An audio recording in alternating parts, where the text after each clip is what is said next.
The show has another 8 or so episodes left. It has plenty of time to fuck it up, but I'm going to be cautiously optimistic. I really hope they don't fuck it up. We have to get everyone out, now! Maybe I should just put more faith in this show.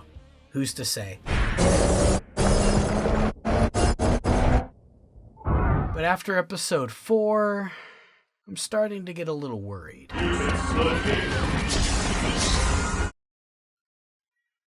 I have no idea how to start this one. Did y'all see the Watcher cameo? If you know anything about the Watcher, you know how ominous that is. Hey, look who it is. It's Billy. Oh, are you done, Billy? Alright, he's done. Look, I got cat butthole for you. You want to get out of here? Episode 5 of X-Men 97, aptly titled Remember It, for reasons I'll get into later, proves just how far this show is willing to go. Unlike the relatively kiddie episode from last week that would have fit in snugly with the previous show's final episodes, this one offers the most mature, adult, and heartbreaking premise, especially if you're a fan of, well, multiple characters. I'll start off with the negatives because, as we all know, the algorithm loves to feed off of negativity. I don't like that they made Jean and Wolverine kiss. Stop that. Stop it. Get some help. Thankfully, even Logan knows this is a bad idea. You're Jean Grey. He's Scott Summers. Those are the rules. You just forgot him for a sec.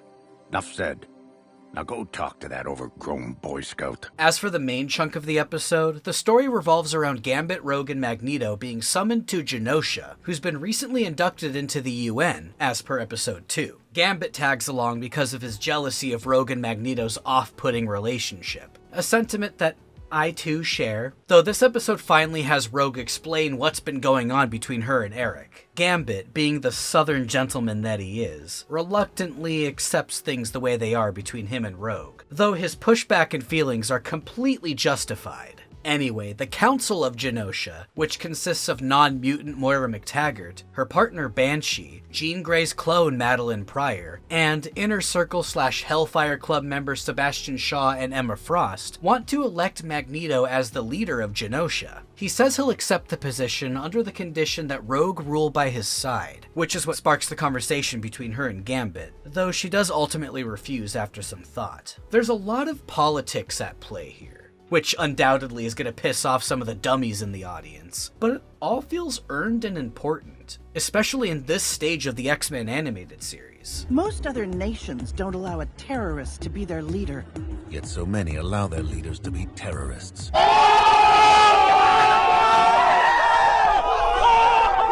Also, speaking of Madeline Pryor, it's shown that she still has that psychic link with Scott, something I'm not sure the original Jean has regained yet. And I like that they're not shying away from how complicated this relationship would realistically be. I mean, the original Jean is presumably the one that he fell in love with. Madeline is almost an exact copy, one that none of them know when she was dropped into the original Jean's place. And not only that, she's the mother of his child. It's all a big mess, but it's a mess that I'm incredibly invested in. This episode does a great job with the juxtaposition of Genosha almost being like a mutant paradise, with all of them just walking around, freely using their powers, the children making mutant friends, against the real world that's trying to accept them, with this lame puff piece that this reporter is doing at the X-Mansion. I hate that she opens up this segment saying, "Some say they're freaks, some call them monsters, but all over the planet they are known as mutants." It's very clearly one-sided. Fuck this bitch. Another thing that I love is the return of Nightcrawler, and he's voiced by the same actor who voiced him in the 90s. A man named Gambit. Your poker face is very poor. But this time, he's allowed to be a little bit more fun and playful, and not just religious and zen. It's also fun to see the Morlocks, Multiple Man, Dazzler, Boom Boom, and all these other cameos before...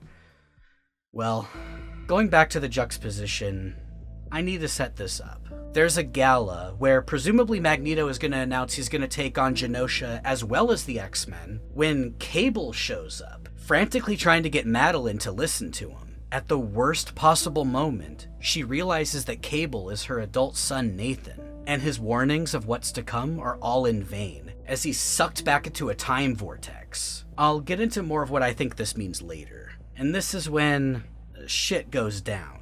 A massive army of Sentinels invade Genosha, and not just regular Sentinels, but a colossal 3-headed kaiju one, even bigger than Master Mold. and they just start wiping everyone out, and you see it. We see Banshee get vaporized, Madeline, Moira, and Callisto are in bad shape, probably dead, and Nightcrawler barely survives after saving Rogue and Magneto. The visuals and tone are haunting and legitimately terrifying, and this is all stuff that they definitely wouldn't have tackled with this gravity in the original show. You're then lulled into a false sense of security when Magneto snaps and just starts taking out hordes of Sentinels, as Rogue and Gambit lovingly fight side by side, taking out even more of them, making their way to save the Morlocks. But when they do, the Master Three-Headed Sentinel detects Magneto as an Omega-level threat and just unleashes everything on him. Magneto, while desperately trying to save the Morlocks, holding Leech, their youngest, fights back, while also hiding Rogue and Gambit in a protective metal cocoon. What's even more devastating is when he can't hold back the Sentinels any longer, he tells Leech calmly, and in Eric's native German, Hab keine Angst. and the Sentinels kill Magneto and the Morlocks. It was already shocking that we see many mutants, including Banshee, die, but witnessing Magneto and a literal child? I still have no words. Rogue, in a blind fury, tries to take revenge, but Gambit stops her. And this leads to one of the coolest Gambit moments, probably ever. Seeing my boy making his way to destroy this horrible force was so heroic, and it made me feel like a kid again, rooting for my favorite X-Man. But then, I grew up, because he stabbed in the side, Jesus style, and my heart sank. When I see that Jesus metaphor in media, I know it's coming, and I didn't want that. Not for Gambit. I just thought about this now, but that's probably why Nightcrawler is in this episode. It's like religious foreshadowing. But Gambit does something even more heroic and awesome here. He charges the metal that's been stabbed into him, which leads to the entire Sentinel being charged, and he sacrifices himself to stop the onslaught, but not before saying his line from the original show. The name's Gambit, mon ami. Remember it.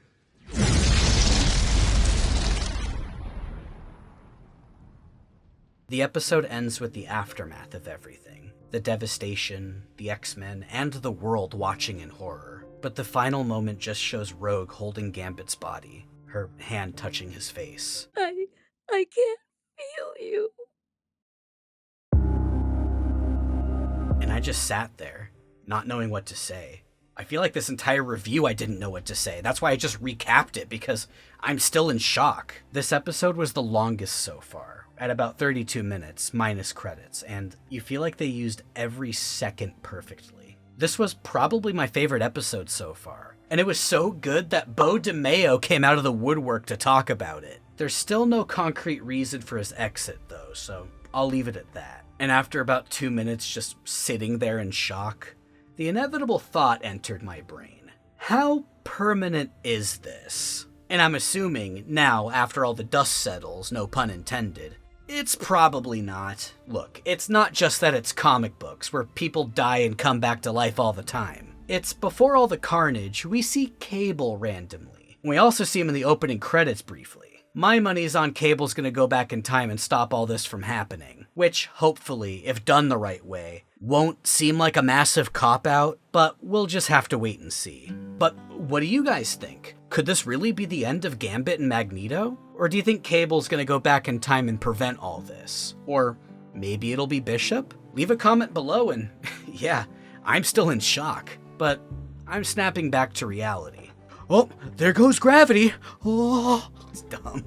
It's fucking stupid. Special thanks to Mrs. Froggy, Big Drippy, Rukix, Robith, Straight Queer, Catherine Escobar, and Charizard for supporting me on Patreon. And thank you for making it to the end of the video.